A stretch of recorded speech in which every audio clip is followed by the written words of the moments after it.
شاني. أنا القرآن رباني وعلى في الورى شاني. أنا القرآن أدبني. أنا القرآن نقاني.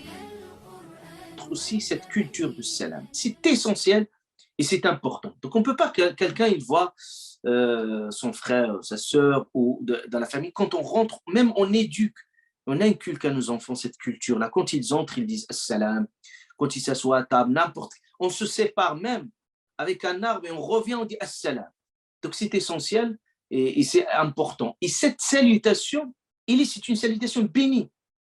Et c'est une salutation qui vient d'Allah. Allah subhanahu wa ta'ala il le dit. Il dit tahiyyatan min indillah, une salutation venant d'Allah. Et comme on dit une salutation qui vient d'Allah? Parce que parmi les noms d'Allah, as-salam, paix, subhanahu wa ta'ala. Donc vous imaginez, vous y entrez, vous prononcez ce mot as-salam en ayant à l'esprit le nom d'Allah, as-salam, qui répond la paix. C'est-à-dire vous allez apaiser, c'est la conscience qu'on va apaiser les relations. On dit as-salam, c'est une forme d'apaisement des relations. Et pour construire les relations sur cette base saine et solide. Donc c'est pour ça, Allah subhanahu wa ta'ala dit tahiyyatan min indillah, de la part d'Allah, mubarakatan. Regardez, une salutation mubaraka, bénie, tayyiba, bonne, la bonté et la bénédiction. C'est très beau. C'est Allah subhanahu wa ta'ala dit qu'il faut prendre et ne pas négliger cette culture-là. Et on ne remplace jamais salam avec autre chose. Salam, vous pouvez l'associer avec d'autres mots, mais salam restera quand même une salutation qu'il faut la garder, Inch'Allah subhanahu wa ta'ala. Donc, qala salam.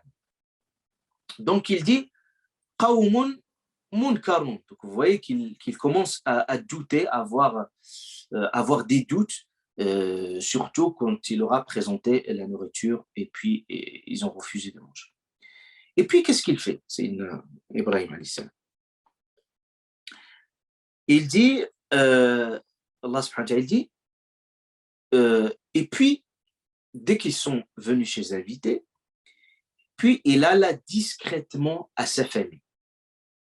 Il alla discrètement à sa famille.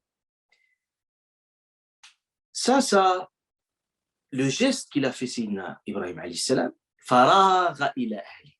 En fait, le mot araga, c'est-à-dire en langue arabe, donc ça signifie toujours faire les choses discrètement, mais avec beaucoup d'intelligence, beaucoup de délicatesse, sans faire trop de bruit.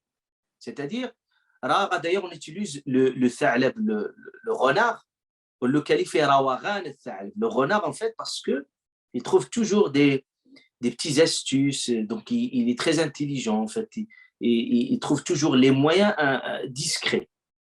Donc, raga ila ahli. Raga ila ahli, c'est dans le sens, vous voyez le sens de respect vis-à-vis de l'invité. Qu'est-ce qu'il fait? Il pourrait faire autrement, mais regardez, Sayyidina Ibrahim, il nous montre, c'est le fait qu'il va aller discrètement, il fait avec beaucoup de délicatesse pour ne pas faire sentir l'invité, ne pas le gêner. C'est-à-dire, imaginez-vous, quelqu'un, il est chez soi et puis l'invité il est là, il appelle ses enfants. Est-ce qu'il y a quelque chose à manger? Est-ce que tu peux aller acheter quelque chose? En fait, le fait que tu le dis en présence de ton invité, tu le mets en gêne. Ou tu le dis, est-ce que tu manges ceci ou cela? Et tu commences à le mettre dans une gêne. C'est contraire au sens de l'hospitalité. Donc là, il faut chercher tous les moyens pour mettre l'invité dans un esprit cordial, et pour que l'invité, il se sent chez lui, il se sent pas très gêné. Donc c'est pour ça, Sayyidina Ibrahim ne va pas leur poser la question, qu'est-ce que vous allez manger, est-ce que vous aurez, ou il commence à faire du bruit, donc il le fait très discrètement. Farara, il a allé. Donc il est allé justement très discrètement. Donc ça, c'est quelque chose de très important et cordial, donc vis-à-vis de l'invité. Donc, il faut éviter tous les gestes et tous les propos. Donc, il faut avoir du goût. Donc, il y a du bon sens. Donc, il y a certaines expressions, certains gestes qui ne sont pas, qui ne conviennent pas. Donc, il faut faire attention à cela. Et c'est ce que nous montre l'attitude de Sayyidina Ibrahim. Donc, il est allé vraiment très discrètement. Pourquoi? Parce que c'est des invités de surprise. Donc, ce n'est pas des invités, alors que si vous connaissez votre invité, vous connaissez ses goûts, vous connaissez... Ça, c'est tout autre chose. Mais là, il a des invités de surprise, donc il ne sait pas quoi faire. Donc qu'est-ce qu'il va faire? Il va aller vraiment discrètement chez sa famille. Donc, il va aller vraiment discrètement chez sa famille. Et le fait qu'il va chez sa famille, ça nous montre aussi un autre message qui est très important, c'est que aussi, si vous voyez que c'est très important ce sens de l'hospitalité. Parce que même vos enfants, quand ils vont vous voir, votre maison, votre foyer, alhamdoulilah, des invités, des gens qui rentrent, qui sortent, je ne parle pas de l'abus, mais je parle au moins dans un équilibre, qu'il y a des gens qui viennent chez vous, et puis vous allez chez les gens. Ça crée une forme de dynamique, et même ça reste gravé dans la conscience aussi de vos enfants, et il va choisir le meilleur des repas. فجاء بعجل سمين. فجاء بعجل سمين. Et puis, il alla discrètement à sa famille, il apporta un veau. Premièrement, il va choisir un veau. Et regardez, ce veau, donc ça veut dire il pourrait choisir un mouton, il pourrait choisir un coq, il pourrait choisir n'importe, mais il va choisir le veau. Donc ça veut dire il va choisir le meilleur. Et puis, en choisissant le veau, pas n'importe quel veau. Donc il va choisir un veau gras. Donc ça, c'est pour être dans l'accueil idéal. Donc il choisit le meilleur des repas. Le meilleur des repas à l'époque, c'était un veau gras. Et puis, Allah Ta'ala aussi nous parle aussi dans un autre passage aussi, il décrit ce veau. Pourquoi il décrit comme ça le veau? C'est pour nous transmettre un certain nombre de messages et aussi le sens d'accueil de Sayyidina Ibrahim. Donc c'est un veau gras, et dans un autre passage coranique, dans Surat Hud, Allah subhanahu wa ta'ala dit Ijlin Hanid, il le décrit cette fois-ci gras, et puis il parle même un veau rôti. Hanid, rôti, et vous voyez qu'à l'époque aussi, même pour de préparer, c'est-à-dire Allah Ta'ala ne parle du veau, de sa nature, de ses caractéristiques, il parle même de la préparation. La meilleure et la préparation la plus idéale pour un veau, c'était à l'époque Hanid. Hanid, qu'est-ce qu'il fait? En fait, il creusait au fond.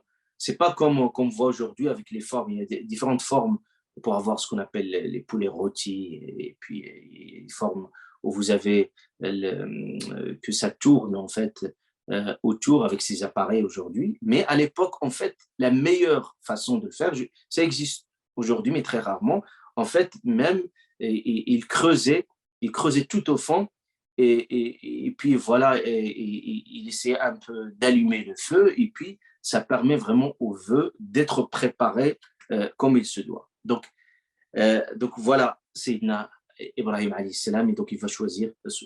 Et puis, ensuite, regardez aussi le sens de l'hospitalité. Ensuite, il l'approcha d'eux. C'est-à-dire, il l'approcha d'eux.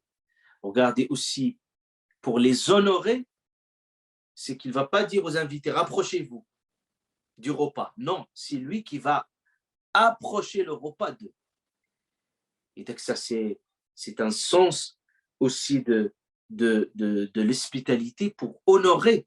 C'est-à-dire, l'invité lui dit, même le repas, c'est le repas qui va s'approcher de vous.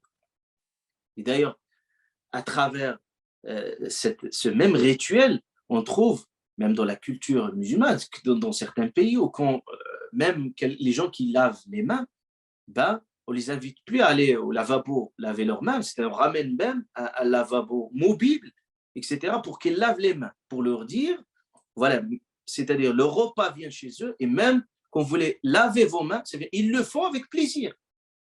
Avec plaisir. Donc c'est pour ça il disait les Arabes, c'est-à-dire